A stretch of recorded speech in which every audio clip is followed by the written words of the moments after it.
Welcome to the Stars in the Making with the mission to inspire and frame the future. The star is Mikel Cravatta, is an American film director and producer, recently becoming one of the youngest producer. Born in Massachusetts, graduated in communication with focus on film and video. On this episode, he talks about his upcoming film, Watchful on his 7th project. He emphasizes to new upcoming stars to start where you are and don't wait for conditions to be perfect, as himself started back in 2011 from the bottom, and today is here and other valuable tips throughout the episode. Please, let's welcome Mikel Cravatta. Hey guys, welcome to the Stars in the Making. Today we are doing another episode with a film director, Mikel Cravatta. It's gonna be awesome. I hope you guys love the episode and learn from it. We're gonna go, it's an Underdog story, and I'm gonna welcome our guest, Mikel Cravatta. How you doing, bro? Thank you for having me, Ricardo. How you been? Oh, doing great. Thank you for being here in the Stars in the Making. Yeah, thank you for having me. This place is amazing. Awesome. They got the fire in the background too. Oh, you love it? Attention to detail. It's great. Thank you. Oh man, you just have a movie coming out. Oh my God, I love the trailer. It just came out last night, right? It was, I believe, 2 or 3 days ago as of the time of this recording. That's right. Yeah, that's 2 or 3 days ago. Wow, man, I love the production. It's top notch. Really, really awesome. You did a great job on that. Definitely. Thank you very much. Yes. It was definitely a labor of love. We had over 40 cast and crew members on this project, and over 60 people contributing total. So this is definitely like a community-driven passion project. Through and through. Before even going to there, please introduce yourself, who you are, and let's go for it. All right. My name is Mikel Cravatta. I'm a film director and producer based in New England. I didn't really start out as a film director. I actually started as an animator back when I was 12 years old. And that I was kind of I was an entertainer. That was my spirit. Love that. And through learning college textbooks that my brother had, because he went to a local community college, that I didn't know how to read, I didn't understand any of it. It was a software called Flash, Macromedia Flash 8, if anyone who knows. Yeah. That's how I started in terms of media, and through that I progressed, got better in my animations. And in high school I met one of my current best friends, Mitchell Gamache, who's actually one of the co-DPs of this project, Watchful. He introduced me to video making because he was a YouTuber. Right. He was a YouTuber, and through that he helped me learn the ropes, and I got my first camcorder, and it kind of progressed on from there. Love it. So where do you got your inspiration from, all this video making, to become this like a filmmaker? So, upon expanding the drive just to entertain people, when I was younger, I didn't get to really I didn't get to really express myself. I didn't really grow up in a very privileged house, because we didn't have a lot of money. I was the youngest of 5. And with that, I wanted to find that creative outlet, that the ability to make me feel alive, like I have that sense of, I get to make people see the world as I see and tell the stories that I want to tell. But of course, 10, 12 years old, you don't really understand that. Exactly. So, through animation and then eventually transitioning into video making, I was going to go to college for 3D animation, but due to the finance of my circumstance, I couldn't really afford any good animation schools. So there was a local school that I went to where I went into film. I decided, let me go into film as my industry of choice. Yeah. So you always lived in New England?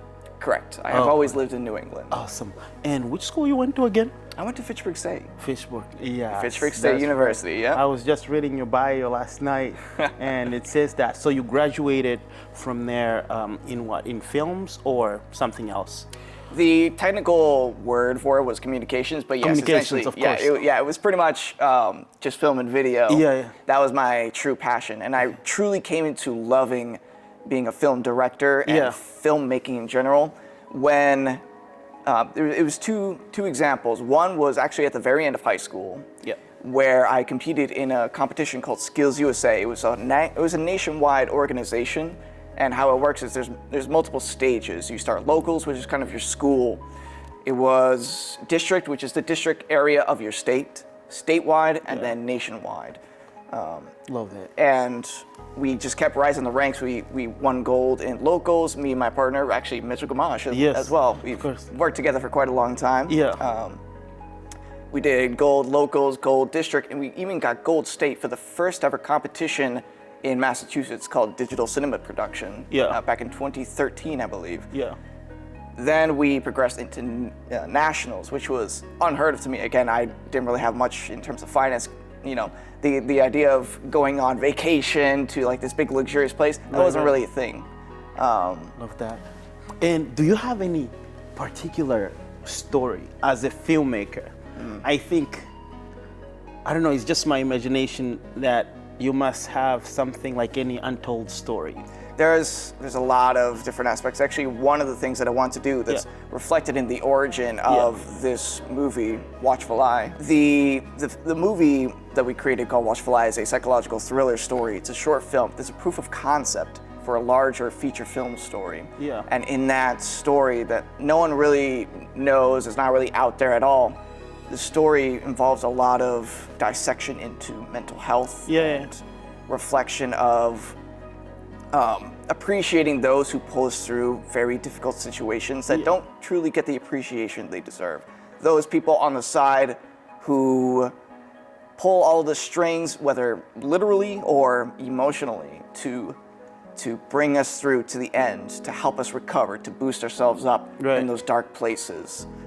That's just one of the many spiritual elements that I want to convey to. I love that. You know, yeah, I think for me, I always wanted to tell a story. Of course, I'm not a filmmaker, but I always wanted to tell a story of, I would say, specifically about Angola, or Africa in general, because I don't see many movies like really portraying Africa as it is.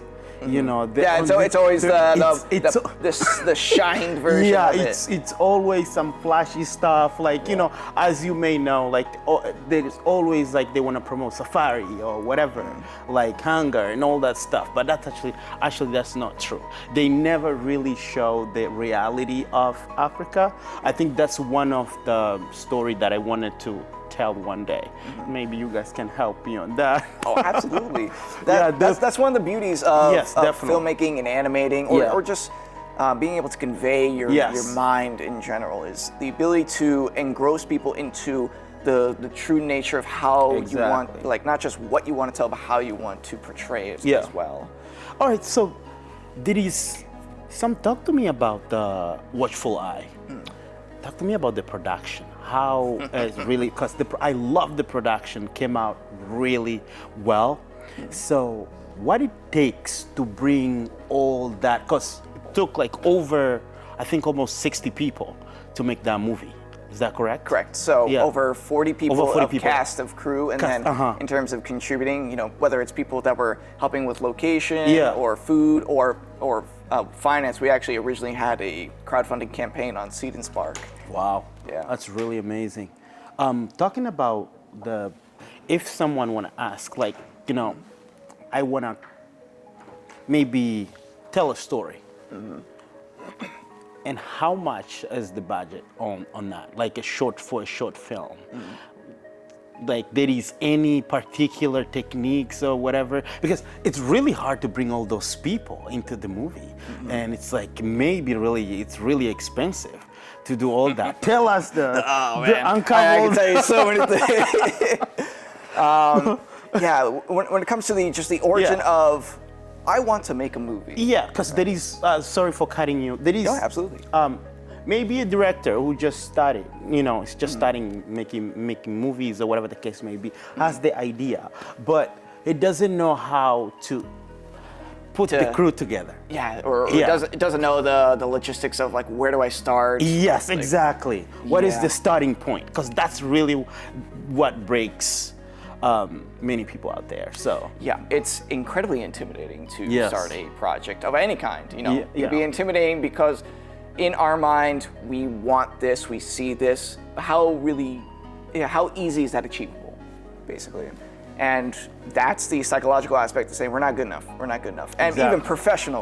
even professionals that are out there, yeah, they'll always have that in their head. So trust me when I say that's not just you. In a way that's a blessing. It's not just you out there that's suffering with essentially almost imposter syndrome once you get to that state. Yeah. But yeah, the fear of getting caught up in where do I start? How do I begin? How does it work?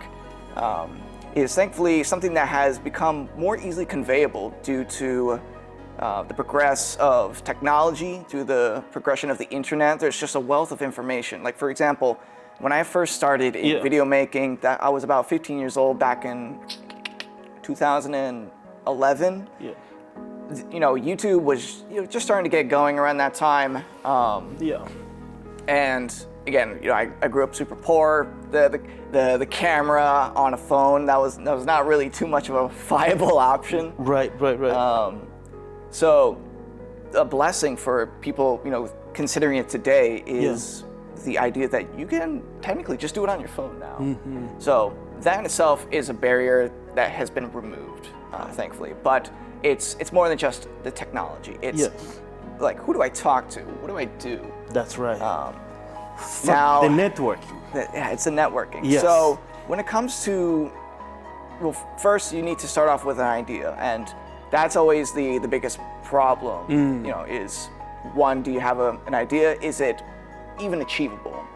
I think that's the biggest thing that a lot of newer people they trip up on, is once they do get the confidence to get things going and get it all together, they end up being almost too ambitious. It's okay to actually start small. It's okay to start small. It's okay to fail too. It is incredibly fine. In fact, it's a requirement when it comes to filmmaking. You have to fail, because if you're not failing, then you're not learning. And that's just not in filmmaking. That's basically in life. Exactly. Yeah. In life. Yeah. Filmmaking is no different than woodworking, than politics. It's exploring and learning by example. It's learning by doing, essentially. Exactly. You can read all you want. Yeah. You can watch all you want. Same with music, same with anything. You can observe all you want, but you have to do it. Exactly. Do you talk about your idea? So how can you can have all those great ideas, because I meet people every day, they have all these big ideas, but how you convey people in order to align with your thoughts or with your idea, to help you to conquer something. Like, let's say a movie, whatever the case may be, you are a director and you understand that way better than anyone else. And you have a movie coming out, Watchful, such a great movie again. So talk about it. Like, how can you convince people to help you with your ideas? So the biggest thing I could really say when it comes to getting people to align with your spirit, because that's an idea isn't just whatever, right? It's when you come up with something that you truly have a passion to tell, it is a spiritual aspect that you need to get them in line with that spirit. You want them excited to come aboard. You want them to be in line with what you want to make. Right. So when it comes to getting people involved, this actually ties into budget too. Right. Because a lot of people think I can't really get started because I don't have a budget. I don't have that big income. I don't have that financier. Yeah, that's the big thing, the budget.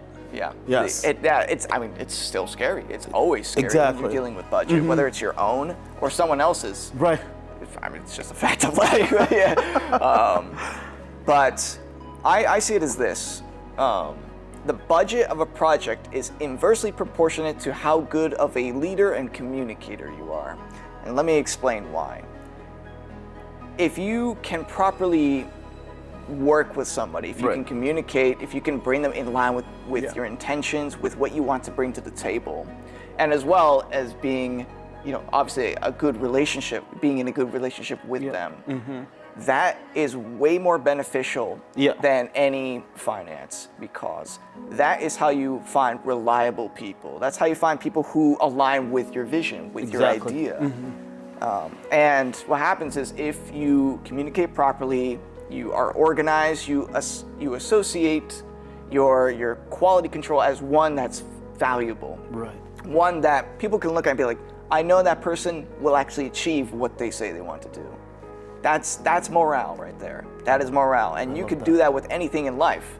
Right. You know, if it's something, if you want to go to medical school and people are saying, I don't know if you're cut out for it, you need to sell them. You need to sell them on that idea. Your idea, exactly. Yeah, you need to get people on your side, because the fact of the matter with life is that no one else is going to achieve they're not going to achieve your dream but you. No one is going to achieve your dream but you. I love that. And what is, regarding the saga, what happened with LA, the saga thing that happened in LA? Yes, the SAG strikes, the writer strikes. Right, exactly, the strike. Talk to me about it. So what happened with, for anyone who doesn't know, thankfully the writer strike has officially ended. Strike, right. But what originally occurred was the writers of Hollywood, of New York, pretty much the entire industry, all the writers for your favorite TV shows, movies, and anything in between, essentially. Yeah. All the writers and actors, all the special union actors, the professionals that appear in your TV shows and movies, they all went on strike. Why did they go on strike?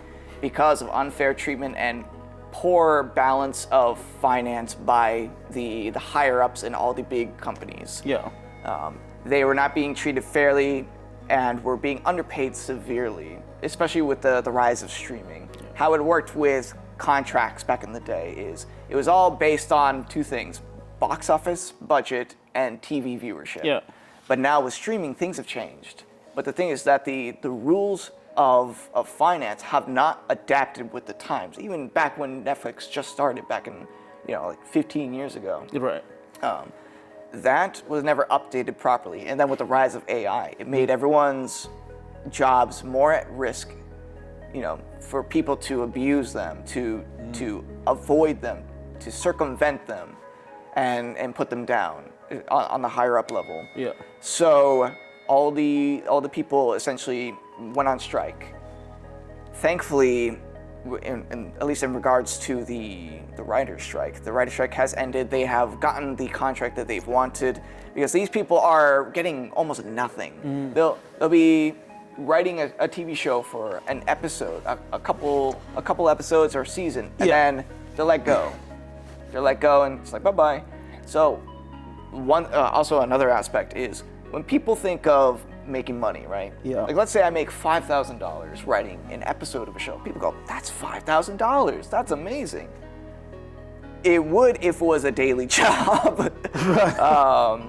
It would be if it was a daily job where you 9 to 5, constant, $5,000. It doesn't really work like that. Exactly. That's a crucial point. It's a gig business. Yes. That's why you hear people, like for the SAG strikes, for the actors, that if I recall correctly, it was like 86% of all the union actors that you see on television don't even make $26,000 a year. They don't even qualify for insurance. That's how little they make a year. Wow. Because yes, they do get paid well, but the fact of the matter is that it's not constant. That's cool. It's not constant, and the finance that comes after it, aka residual or points, if depending on what you're talking about. Wow, it's a really it's kind of risky business, but it's a risky business, and that's why it's so admirable that they actually stood up and fought for the rights of all the people in both industries of writing and acting. Talking about writing, yes. So you write your own movies. Yes, that is correct. So if you want to be a writer, how to really make a good story, writing a good story out there, like how you start, like the ideas to put all the thoughts together. There is any technique on that? I don't say there's really a technique, because there's so much good writing out there that cannot be attributed to they just did this, they just did that. Yeah. It's free form, just like art in general, and life in general is also free form. When it comes to telling a good story, It's a matter of balancing originality, which we'll get to that in a second. Originality and emotional intent, and what you as the writer and if you're a director as well bring to the table. Right. So when it comes to originality, people like to accuse things of being unoriginal, or you have to be original to be successful. That's not true at all in both cases. It's impossible not to make something that's not inspired. It's just a fact of everything. Something always inspires something. Right. You can't just pull from nothing. Love that. Now, I love that. We're gonna get into the Watchful Eye. Got a new movie. Tell us a little bit about the movie, the story around it, the Watchful Eye, without spoiling it. Do not. Oh yeah. Yeah, let's go for it. Okay. Yes. So the log line of the movie that doesn't necessarily spoil, you can kind of get the gist from the trailer. Yes. Is that a young psychology student's blind date takes a frightening turn when she stumbles upon the man's dark secret. And what happens is a terrifying experience, and the movie does not let go. It does not give you time to breathe. It is an experience where you sit down and you are going to suffer with what is on screen. And that's not in a way that's meant to obviously be extreme. We actually take the material that's being presented very seriously. There's an aspect in terms of the thematic elements that I will not share due to spoilers, but it is very timely in the US, and we did as best we could to treat it respectfully in that matter. Yeah, so I read the trailer. It's going to be on a movie festival, something like that? Yes, the movie is currently in the festival circuit. We have submitted for many festivals. Oh, okay. And we will be cycling through very soon. I'm super excited. That's awesome. So do you have any particular date that the movie's coming out? The date of public release. Public release, yeah. That will come once the festival circuit has completed. So that will be most likely late 2024, very latest early 2025. So, and one thing I really want to know, can you get up in these questions, please? If someone wants to be a director, movie director, what is some particular things that they should consider? Like in the beginning, right, the start. Yes, because let's say someone doesn't have camera, doesn't have to start and all that stuff. He wants perfection right away. Is perfection really exist when you start something? There's no such thing as perfection in film. Right. There's no such thing as perfection. And I know a lot of people try to achieve it. I myself obviously strive to achieve it like anybody. We all want to be perfect. But the fact of the matter is, art is subjective. What I think is perfect, you may think is not perfect. Of course. Every time. You cannot make a perfect thing. Unless it's like a shot of a table and it's like, well, you did what you did. You got what you wanted, so yeah, that is true. Right. But when it comes to being a director or a visionary in the movie industry, in the television industry, even in like the music industry, first off, you need to have the drive. There are going to be a lot of elements in this business that will want to put you down.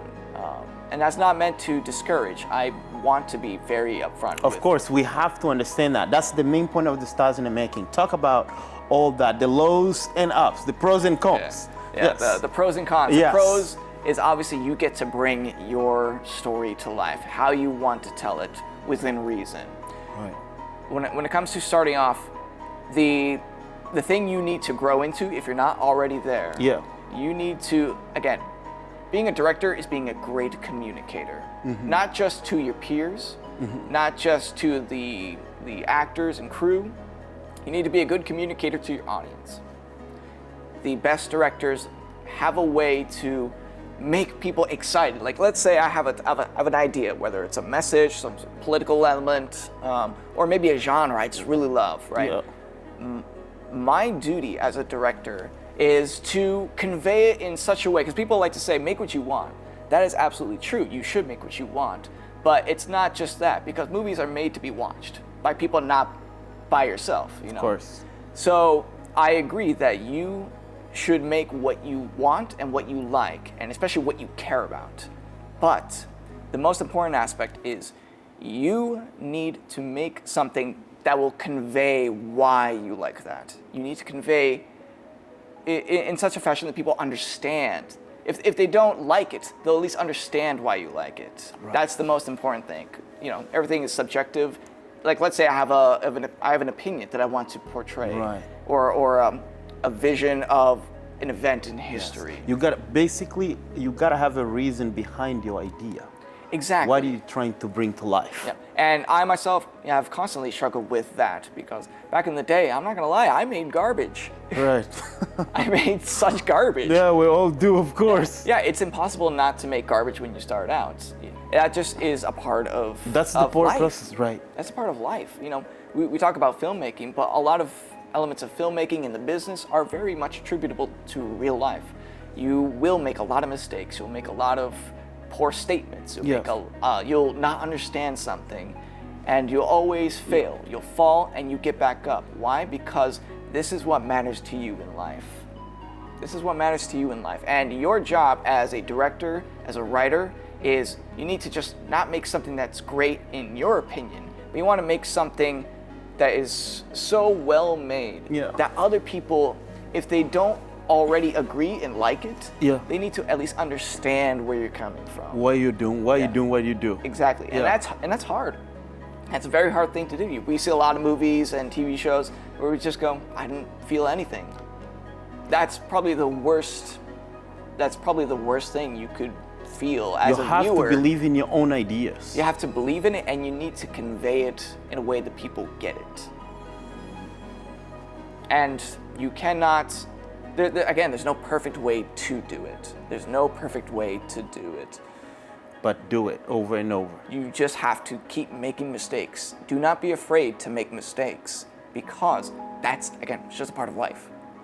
It's just a part of life. That's right. That's really awesome.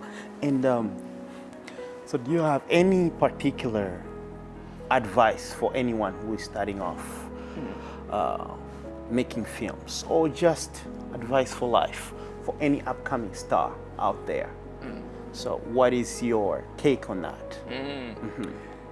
First things first, accept the pros and cons of the business and find your way and your emotional understanding of it.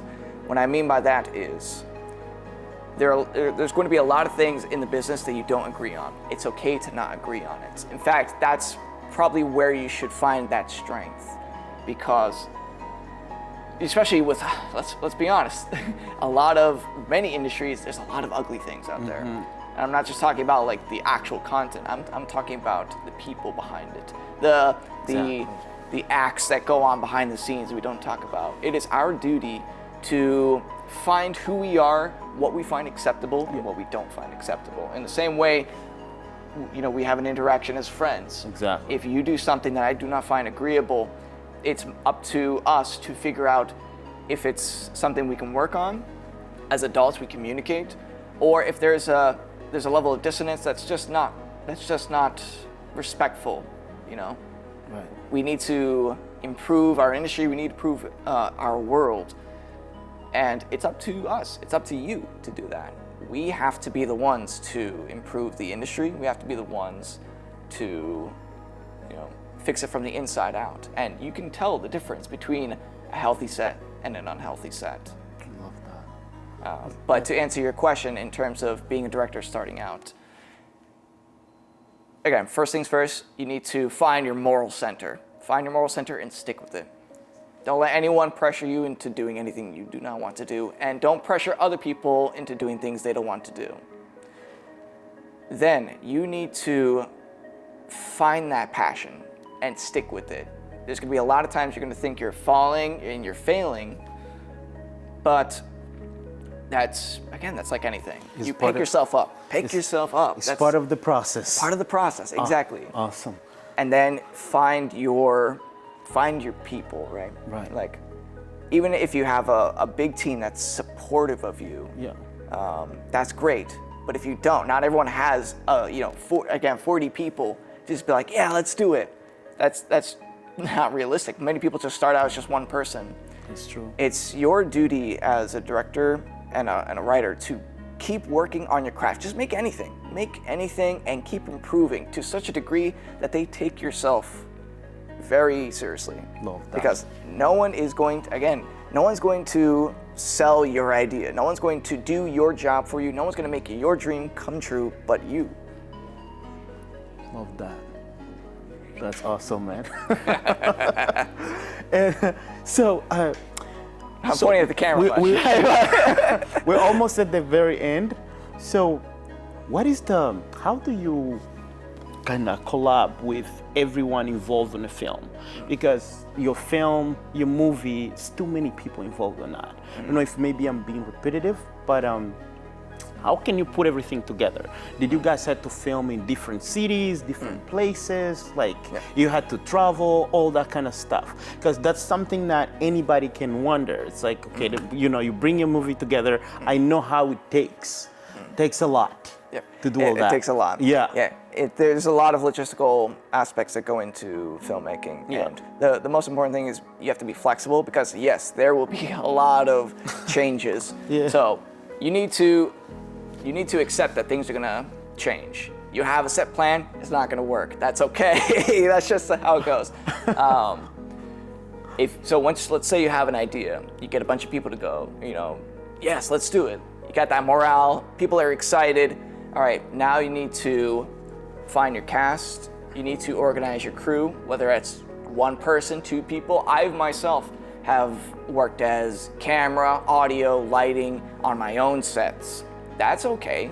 There's no demoralizing aspect. There's no shame in being multiple hats. And with the logistics of filmmaking,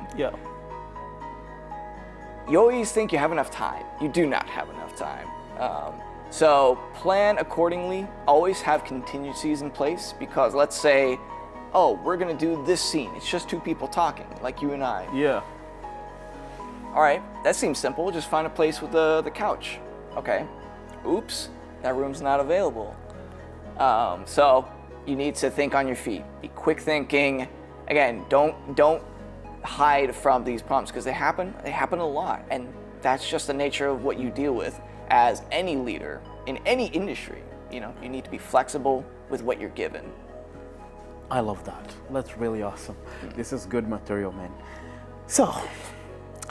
Now, we're almost done. And again, oh man, this is awesome. And so, talk to me about your movies. So how many movies you made so far? From where you started up to now? That's an interesting question because I didn't start off making movies. That's correct. Yeah, I started off making YouTube skits back in the day, back in 2011. Right.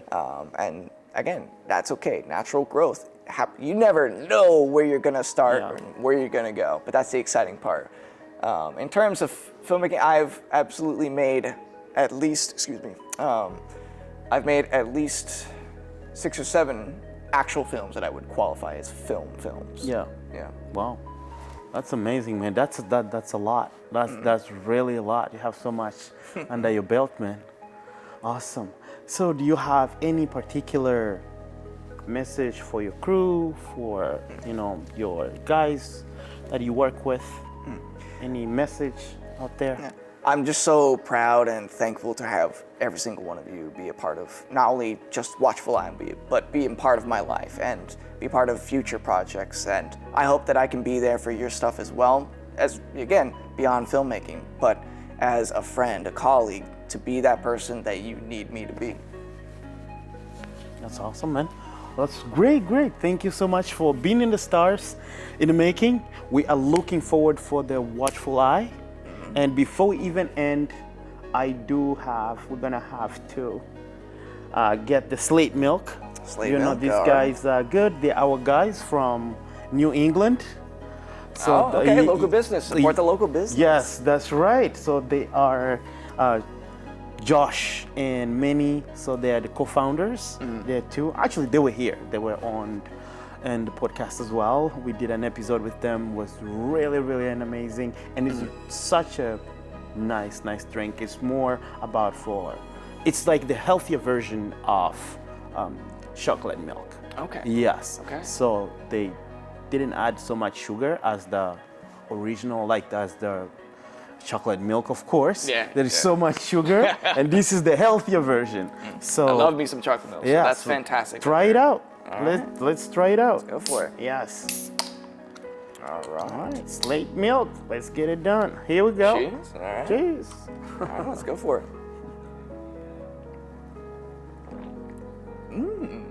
That's actually really good. Yeah, love that.